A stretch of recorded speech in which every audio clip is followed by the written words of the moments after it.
Do you have to allow a pet in your rental property? The short answer is no, but there's so much more to it. But that's why you're here asking me, Jennifer Rowlands, real estate investment educator and advocate and broker at One Focus Property Management. I'm making this video to inform current and future One Focus clients how we view pets and their real estate investments and how we've come up with our policies and what options they have. But even if you're not a client of ours, I think you'll appreciate the way we think about this.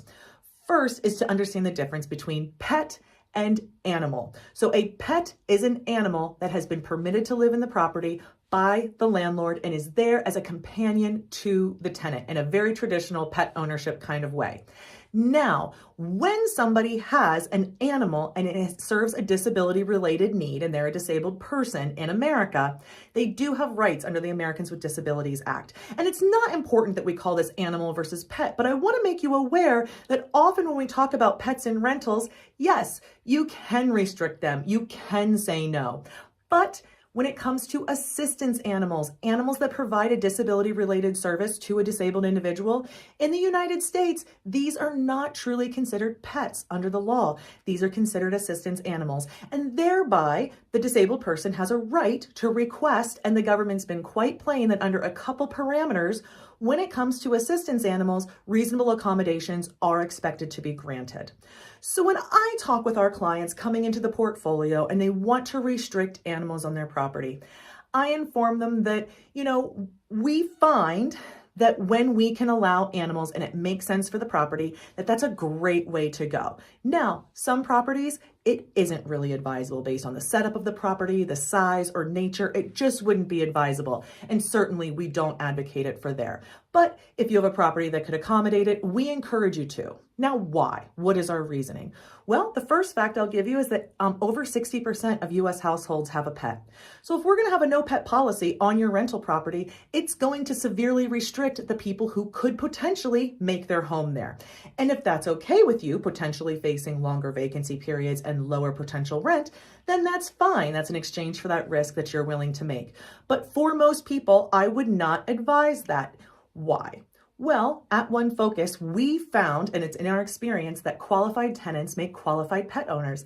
And I always give an example. I have two little dogs, a brown lab and a black lab, and they're amazing. And you would come to my house, find my house very suitable. And if I asked to rent one of your houses based on that experience, you certainly would. And I know you know that. You likely, based on the statistics, have animals in your own house and you are afraid of potential risk and damage, although you can acknowledge it's not a given.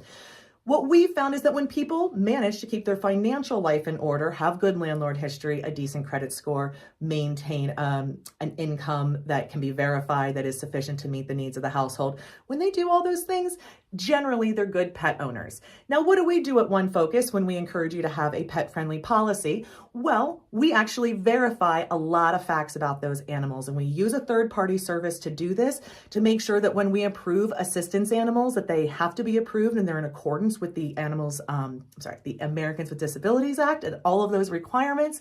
And then, of course, when we have pets, they're being checked for their vaccination history, current vet records, size. We make sure we know which animal's going to be there. It's not a mystery because there might be a weight limit or even breed restrictions. So we'll make sure and ensure that that's done properly.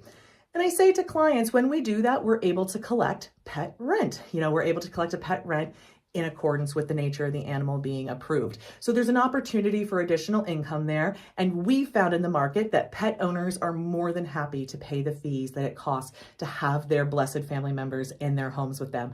I know I pay extraordinary fees whenever I travel with my pets in vacation rentals. Basically, whatever they ask for, we will pay.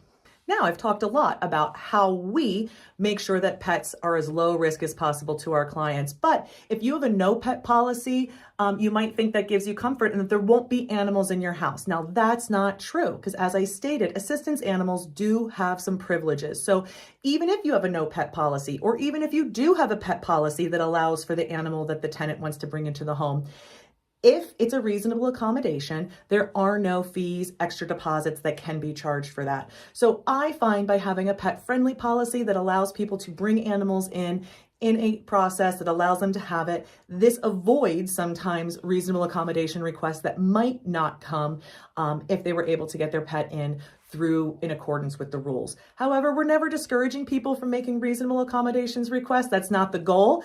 I've just found that when you have a no pet policy or an overly restrictive one, there's a higher likelihood that you'll receive a request like this, because it is becoming very popular that people understand their rights and how to achieve these sorts of exceptions that they want.